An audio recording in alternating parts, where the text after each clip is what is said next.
Hello students, कैसे हैं आप लोग। जैसा कि आप सब जानते हैं कि अभी पूरे देश में विश्व महामारी कोरोना फैली हुई है। उसको देखते हुए हमने निर्णय लिया है कि अब हम आप लोगों का ऑनलाइन क्लास करवाएंगे। मेरा चैनल है रंजीत सर ऑनलाइन क्लासेस। तो चलिए आज हम शुरू करते हैं वर्ग दशम का मेंसुरेशन का अध्याय 2, जिसका नाम है आयतन और पृष्ठीय क्षेत्रफल।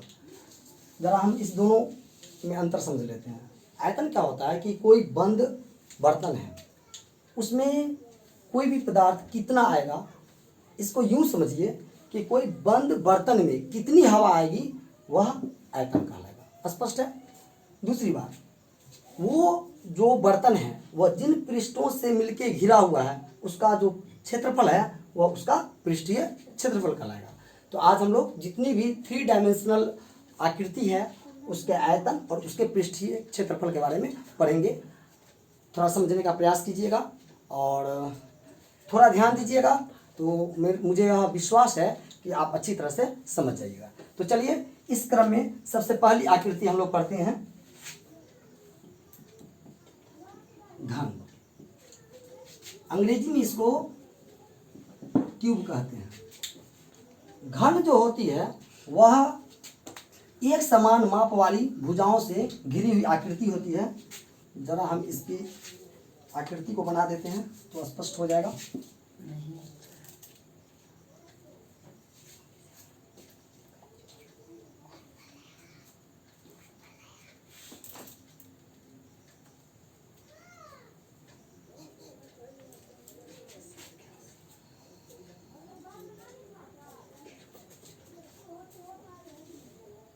ये एक घन की आकृति है। इसकी जितनी भी भुजाएं हैं सभी की सभी भुजाएं एक समान है और इसके जितने भी फलक हैं सभी के सभी फलक वर्गाकार हैं। तो हम देखेंगे घन में क्या सब होता है। सबसे पहले यदि हम घन के किनारों की बात करें तो इसके किनारों की संख्या कितनी होगी आप लोग देखिएगा।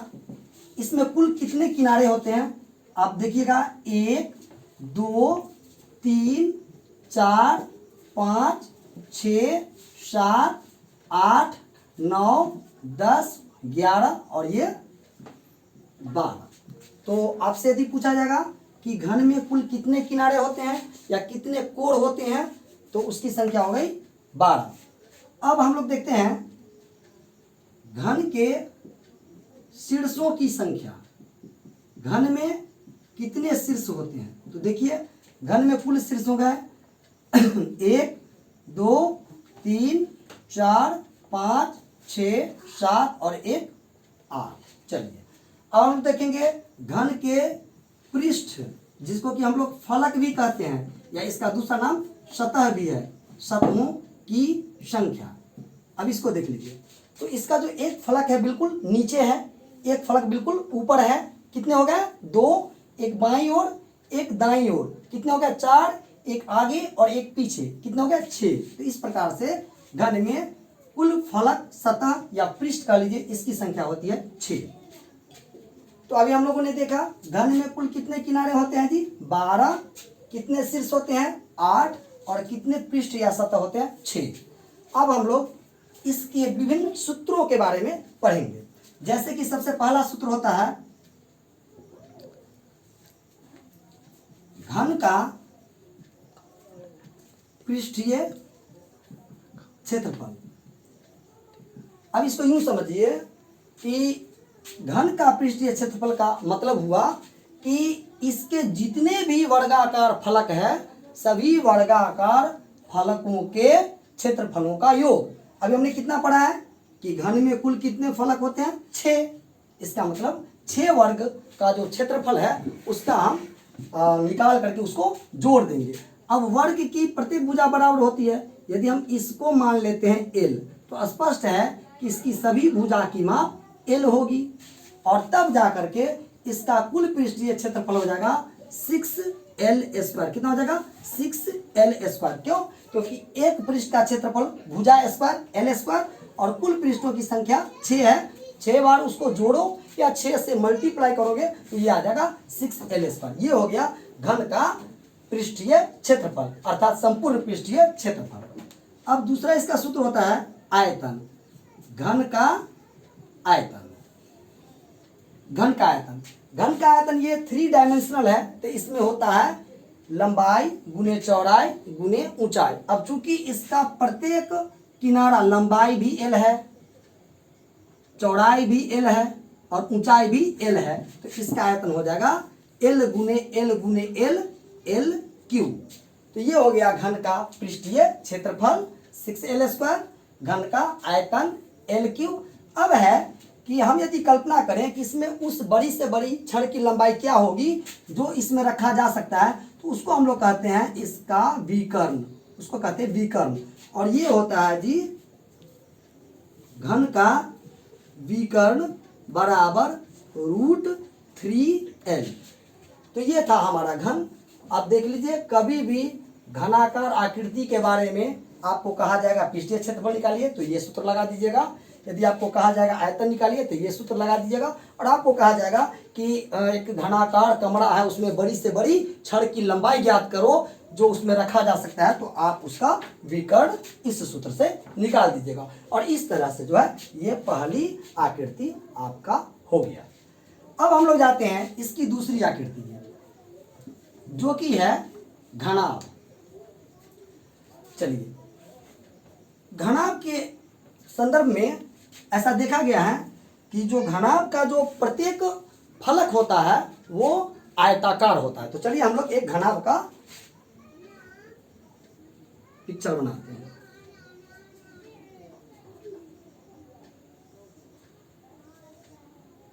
देखिए, ये आपको है एक घनाभ।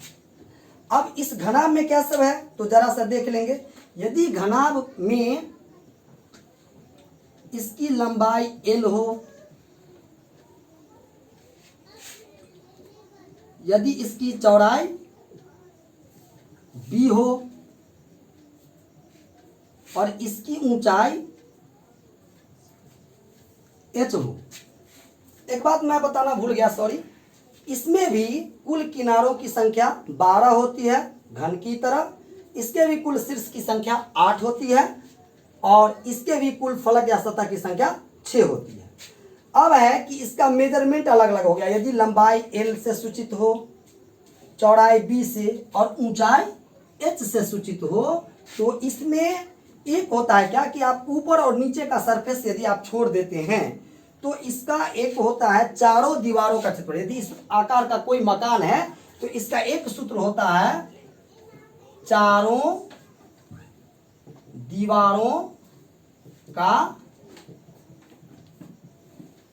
क्षेत्रफल, और चारों दीवारों का क्षेत्रफल का सूत्र होता है 2 × L + B × H।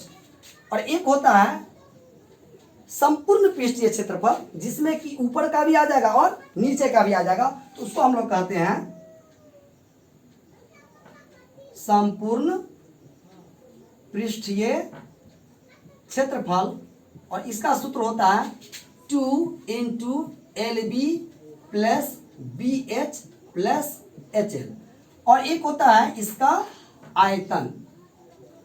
आयतन जैसा कि उस समय भी हमने बताया था कि इसका तीनों डायमेंशन का मल्टीपल हो जाता है, तो आयतन हो जाएगा इसका L गुने B गुने H। और जिस तरह से इसमें बड़ी से बड़ी छड़ निकालना हो तो इसका विकर्ण निकालेंगे, उसी तरह से यदि घनाभाकार कमरे के बारे में भी कहा जाए कि आप उस बड़ी से बड़ी छड़ की लंबाई ज्ञात करो जो इसमें रखी जा सकती है, तो उसके लिए हम क्या करेंगे, इसका विकर्ण निकालेंगे। और वो होता है घनाभ का विकर्ण बराबर √L² + B² + H²। इस तरह से अभी हमने दो आकृति का अध्ययन कर लिया, एक घन के बारे में पढ़ लिया और एक घनाभ के बारे में पढ़ लिया। चलिए अब हम लोग आगे देखते हैं। इसकी जो तीसरी आकृति होती है वह आकृति होती है बेलन की। बेलन, इसको सिलेंडर बोलते हैं। देखिए अब बेलन की आकृति कैसी होती है जरा सा हम लोग उसको देखें। ये जो आकृति होती है बेलनाकार, इसी को हम लोग बेलन कहते हैं। हम आपको बताना चाहेंगे बेलन को समबेलन या लंब वृत्तीय बेलन भी कहा जाता है। अब हम लोग देखेंगे जो बेलन का आधार होता है उसमें एक वृत्त होता है, तो इसलिए जब हम इसका सूत्र लिखेंगे तो लिखेंगे बेलन के आधार अर्थात वृत्त में। अब स्पष्ट है, जब वृत्त है तो इसके ठीक बीच में केंद्र होगा और केंद्र से परिधि तक की त्रिज्या तक की दूरी त्रिज्या कहलाएगी, और ऊपर और नीचे इस दोनों केंद्र के जो बीच का जो लंबाई होगा यही कहलाएगा बेलन की ऊंचाई। इसको हम लोग एच से सूचित करते हैं। तो हम लोग आधार वृत्त में आ गए। अब आधार वृत्त में जो है वो त्रिज्या निकालने के लिए अलग अलग सूत्र है। जैसे यदि आप आधार वृत्त का त्रिज्या परिधि से निकालते हो तो r बराबर होता है c/2π। फिर यदि यही त्रिज्या आप व्यास से निकालते हो तो वो हो जाएगा d/2, और इसी त्रिज्या को यदि आप वृत्त के क्षेत्रफल से निकालते हो तो वो हो जाएगा √a/π। इस तरह से पहले हम त्रिज्या निकालेंगे और इसका दिया हुआ है ऊंचाई, इसका ऊंचाई दिया हुआ है कितना h। तो इसका जो सूत्र हो जाएगा वो हो जाएगा पहला बेलन का वक्र पृष्ठीय क्षेत्रफल बराबर हो जाएगा 2πr/h, और बेलन का जो संपूर्ण पृष्ठीय क्षेत्रफल हो जाएगा वो हो जाएगा 2πr × h+r। अब ये कैसे, इसको जरा सा देख लेते हैं यहाँ पे कि जब हमने कहा वक्र पृष्ठीय क्षेत्रफल, इसका मतलब हमने ऊपर का और नीचे का हिस्सा छोड़ दिया, तो ये हो गया 2πrh केवल बगल का। और जब हम इसमें संपूर्ण बोलते हैं तो दो वृत्त का क्षेत्रफल जुड़ जाएगा, और दो वृत्त का क्षेत्रफल हो जाएगा, एक वृत्त का क्षेत्रफल 1πr², दो वृत्त का क्षेत्रफल हो जाएगा 2πr²। अब यदि हम 2πr कॉमन लेंगे तो अंदर में बच जाएगा h+r, और इस तरह से बेलन का संपूर्ण पृष्ठीय क्षेत्रफल हो जाता है 2πr × h+r। अब एक और है इसका बेलन का आयतन। बेलन का आयतन यानी कि बेलनाकार पात्र में कितनी हवा आएगी, यह होता है आपका πr²h। अब चूंकि πr² वृत्त का क्षेत्रफल a होता है, इसलिए बेलन का आयतन ऐसे भी आप लिख सकते हैं a × h, जहां a जो है वह हो जाएगा अनुप्रस्थ काट का क्षेत्रफल, और जो h है वो हो जाएगा ऊंचाई। इस तरह से अभी हम लोगों ने घन देख लिया, घनाभ देख लिया और बेलन देख लिया। अब आप इसका स्क्रीनशॉट ले लीजिए क्योंकि अभी हम इसको मिटाने वाले हैं। स्टूडेंट्स, अब हम इसकी चौथी आकृति जो कि है शंकु, उसके बारे में पढ़ेंगे। शंकु, इसको अंग्रेजी में कोण कहते हैं।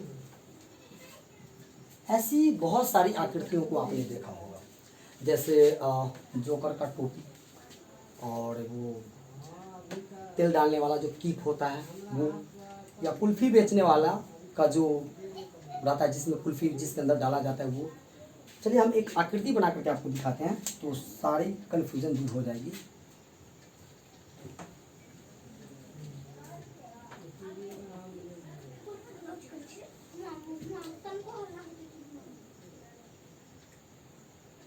ये जो आकृति है इसी को हम लोग शंकु कहते हैं। अब जैसा कि हम देख रहे हैं कि इस आकृति का जो नीचे का आधार है आपको दिख रहा है, ये वृत्ताकार है, स्पष्ट है। वृत्त है तो ठीक बीच में केंद्र भी होगा, और केंद्र से जो इसकी परिधि तक की दूरी होगी वह क्या होगी जी, त्रिज्या आर। और ये जो होगा शीर्ष से केंद्र तक के बीच की जो लंबाई ये होगी शंकु की ऊंचाई h। और ये जो है ये होती है तिर्यक ऊंचाई l। तो जरा सा हम इन चीजों को लिख लेते हैं। शंकु में जो इसकी त्रिज्या है वो r है, जो इसकी ऊंचाई है वो h है, और जो इसकी तिर्यक ऊंचाई है या तिर्यक लंबाई है या तिरछी लंबाई है वो l है। संकेत आप लोग समझ लिए। अब जरा सा हम इसके इस पार्ट को देखते हैं। ये हो गया वृत्त का केंद्र O, ये हो गया शीर्ष A और ये हो गया B। आप यदि इसको ठीक से देखिएगा तो आप पाइएगा क्या कि यहाँ पर ये एक समकोण बन रहा है, अर्थात यह जो है त्रिभुज OAB यह कैसा त्रिभुज है, समकोण त्रिभुज है। तो आइए अब हम इसके इस भाग में चलते हैं, देखेंगे त्रिभुज OAB में चूंकि इसका कोण O है समकोण 90 डिग्री, इसीलिए यह एक समकोण त्रिभुज है। तो यहाँ पर समकोण त्रिभुज है तो पाइथागोरस प्रमेय से आप सब जानते होंगे पाइथागोरस प्रमेय क्या होती है। पाइथागोरस प्रमेय होती है किसी भी समकोण त्रिभुज में सबसे बड़ी भुजा का वर्ग अन्य दो भुजाओं के वर्गों के योगफल के बराबर होता है। तो उस हिसाब से इसका जो तिर्यक ऊंचाई l है l² बराबर होता है h² प्लस r²। तो इस तरीके से हम इसके यदि कोई भी दो भुजा ज्ञात है तो इससे हम इसकी तीसरी भुजा ज्ञात कर सकते हैं। तो ये हमने देखा L, H और R में संबंध। चलिए अब हम लोग जाते हैं शंकु में। तो जो शंकु का वक्र पृष्ठीय क्षेत्रफल होता है वो क्या होता है। तो पहले हम लोग ये देखेंगे कि ये शंकु बना कैसे है। अब जरा सा ठीक से देखिएगा, यह एक क्या है, अर्धवृत्त है। इस अर्धवृत्त का केंद्र क्या है, O है, और इसका एक सिरा A और दूसरा सिरा B है। यदि हम आप देख सकते हैं कि ये क्या है, अर्धवृत्त है। यदि हम इसके केंद्र पर से दोनों सिरा A और B को हम मिलाएंगे तो ये देख लीजिए ये आपका शंकु बनके तैयार हो गया। तो उसी तरीके से इसको फोल्ड करके मोड़ करके A के ऊपर B को डाल करके ये बनाया गया छोटा सा शंकु। अब जब हम इसका वक्र पृष्ठीय क्षेत्रफल निकालेंगे अर्थात नीचे का आधार छोड़ देंगे तो ये बगल का जो होगा वो कैसे होगा, तो वो होगा 1/2 गुने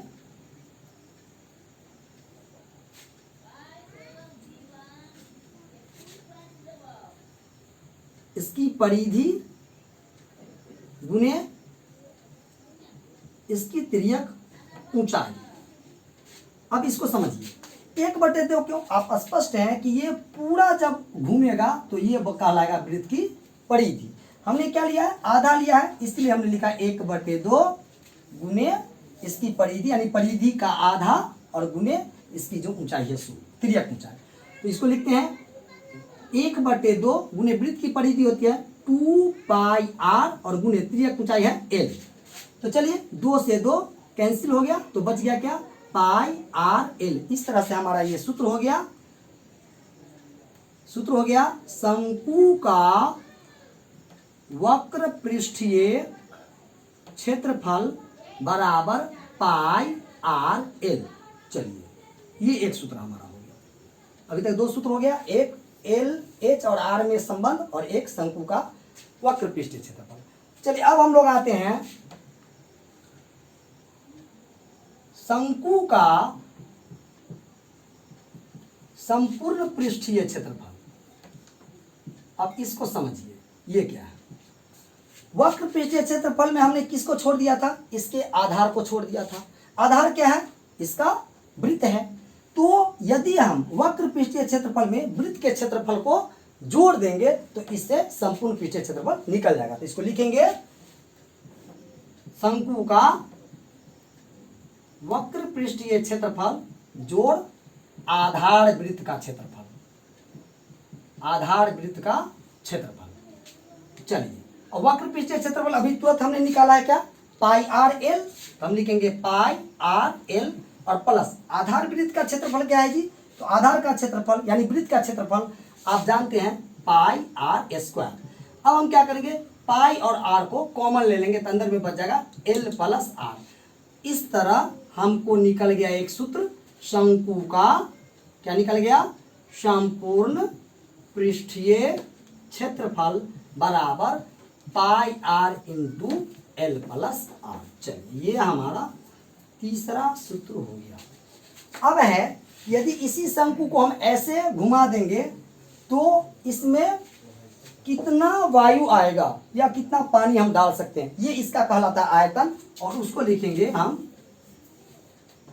शंकु का आयतन, और शंकु का आयतन होता है 1/3 गुने पाई आर स्क्वायर एच।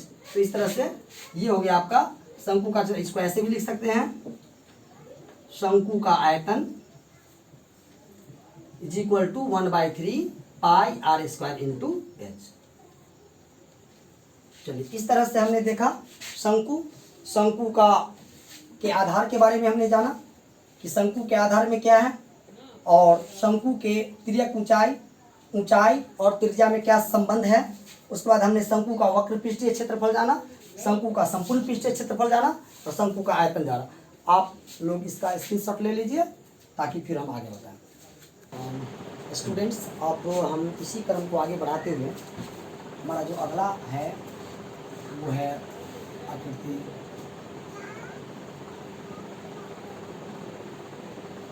गोला, इसको अंग्रेजी में स्फीयर। जरा सा देखिए, जो गोला होती है उसकी आकृति कुछ इस प्रकार की होता है।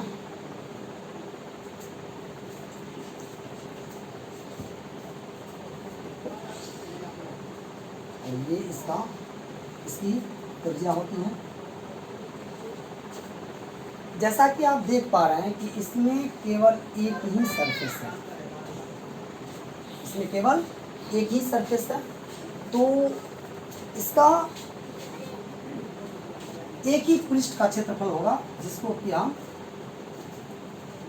संपूर्ण पृष्ठीय क्षेत्रफल या केवल पृष्ठीय क्षेत्रफल कहते हैं, और वो होता है 4 पाई आर स्क्वायर। फिर जिसका आयतन होता है 4/3 पाई आर क्यूब। अब इसी गोला को यदि हम दो बराबर भागों में काट देते हैं तो हमको प्राप्त होता है अर्धगोला,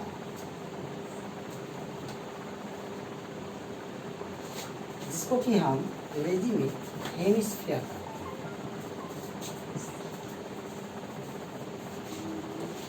अब इसकी आकृति को देख लीजिए, इस टाइप का कोई गोला है, कोई गेंद है, या यूँ समझिए गोल आलू है। उसको बीच से जब हम काटेंगे तो हमें कुछ इस प्रकार का दिखलाएगा। अब यहाँ भी बीच में केंद्र होगा O, और ये होगी इसकी त्रिज्या R, और ये भी होगी त्रिज्या R। हम जानते हैं वृत्त हो या गोला हो, उसकी सभी त्रिज्या आपस में बराबर है। अब हम इसके सतह को यदि देखते हैं, सरफेस को देखते हैं, तो यहाँ पर कितना सतह था, केवल एक, और इसमें कितने सतह है, 2, एक ये और एक ऊपर। जब इसमें 2 सतह हो गए तो इसके सूत्र भी अलग अलग हो जाएंगे। एक होगा केवल इस सतह के लिए जो कि वक्र कहलाएगा, इसको हम लोग लिखेंगे अर्धगोला का वक्र पृष्ठीय क्षेत्रफल। तो ये अर्धगोला है तो हम आधा कर देंगे। संपूर्ण पृष्ठीय क्षेत्रफल कितना था, 4 पाई आर स्क्वायर। जब हम इसको आधा करेंगे तो ये 2 से 2 दूनी 4 कट जाएगा और ये हो जाएगा 2 पाई आर स्क्वायर। और जब हम लिखेंगे इसका